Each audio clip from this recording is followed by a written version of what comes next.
Link dons his champion's tunic from The Legend of Zelda: Breath of the Wild. 2 to the 1, from the 1 to the 3. I like good pussy and I like good trees. Smoke so much weed you wouldn't believe, and I get more ass than a toilet seat. Welcome everyone to another installment of Smash Ultimate In-Depth Analysis. We've already covered Ganon, so I say it's time we go over the hero of this story, Link, who has received quite the visual overhaul himself. But it's all well and good to look different. Does he play any different? Let's find out.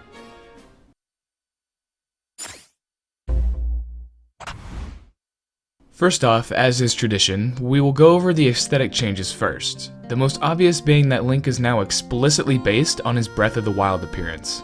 This alone comes with its fair share of changes, first and foremost, his new skins, which you can see here. Nothing too crazy, no shirtless Link or anything, but he does get the option to use his Tunic of the Wild if you're more into the classic Link look. And it seems that for the first time, Link's alternate skins will actually change the color of his arsenal as well, like his Hylian shield for instance. Also, when Link enters the battle, he will now fly in on his paraglider. Not only that, but Link now also has his Sheikah Slate and his Traveler's Bow on his person at all times. No more spawning items for nowhere. Now Link takes the time to put his sword away and sling around whatever weapon he needs. Speaking of weapon, Link still has his Master Sword, looking more imposing than ever, but now he wields it right-handed. This combined with his new idle stance means basically all of his animations had to be redone to accommodate, even if it's just a small change. This is most apparent in moves like up tilt, up smash, and jab. Which brings us to his moveset itself.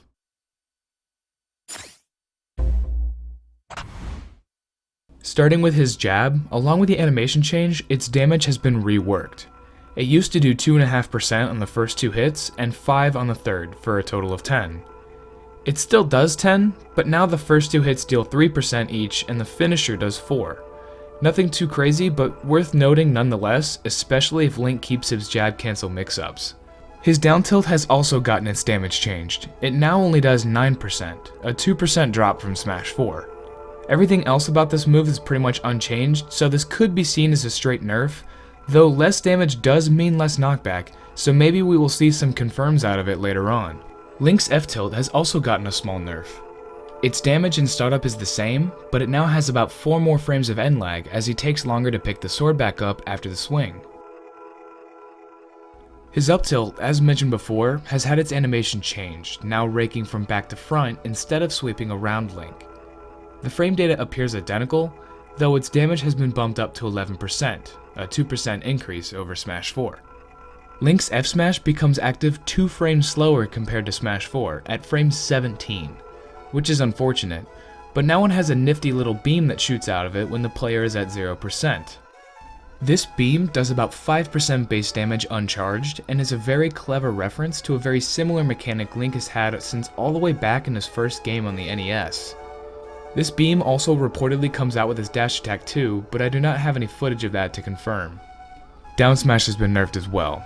It seems to do the same damage, but now comes out frame 12, 2 frames slower than its Smash 4 counterpart. Things start to get interesting, however, when we get to his grab. As avid Zelda fans will know, Link does not have a hookshot in Breath of the Wild. This marks the first time in Smash history Link will not have a tether grab. Let's talk about what that means really quick.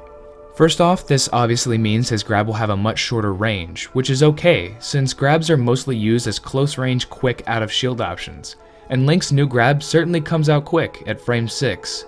It ends pretty quick too, with an FAF of 35 frames. This puts it up there with some of the fastest grabs in the game and is a huge improvement over his tether grab.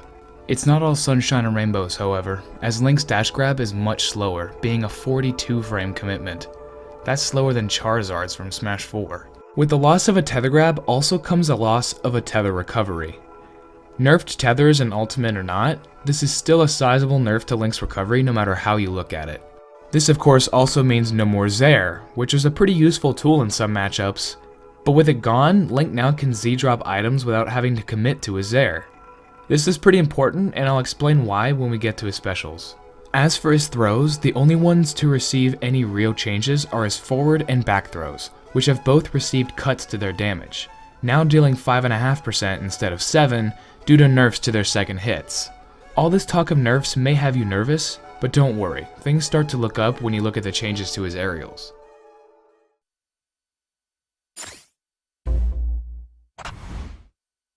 Before we get right into the lightning round, there are a few other changes to his aerials worth addressing. His bair has had its damage buffed pretty significantly.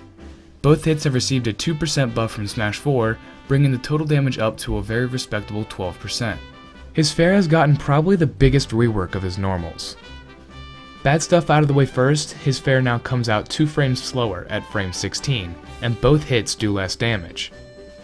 What used to be a high knockback first hit doing 11% has now been nerfed down to 8%, with the second hit also taking a 3% nerf down to 10. Now that may seem bad at first, but here's the catch. In Smash 4, the first hit of fair did the most knockback and you'd rarely connect both hits at once.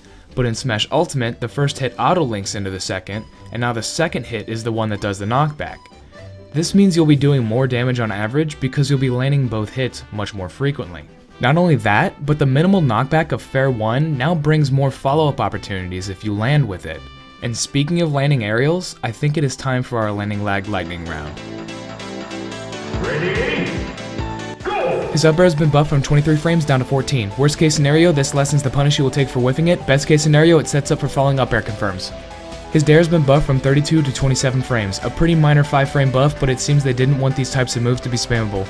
His bair has been buffed from an already impressive 10 all the way down to 6 frames. This is only 1 frame more than Smash 4 Link's empty landing lag, and combined with the damage buff could spawn some landing confirms.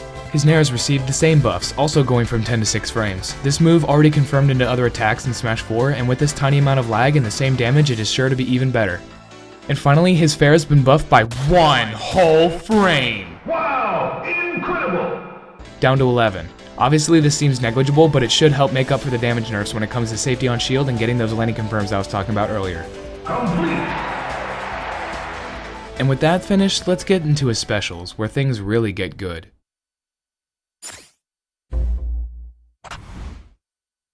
Easy stuff out of the way first, his up B is pretty much identical to Smash 4 with one very important exception. In the previous game, when Link used his up B to recover, he immediately lost his double jump regardless of whether he decided to use it or not. In Smash Ultimate, this is apparently no longer the case, thus allowing Link to recover without having to needlessly waste his offstage resources. Link's boomerang is back, and this time it doesn't have any wind box with it.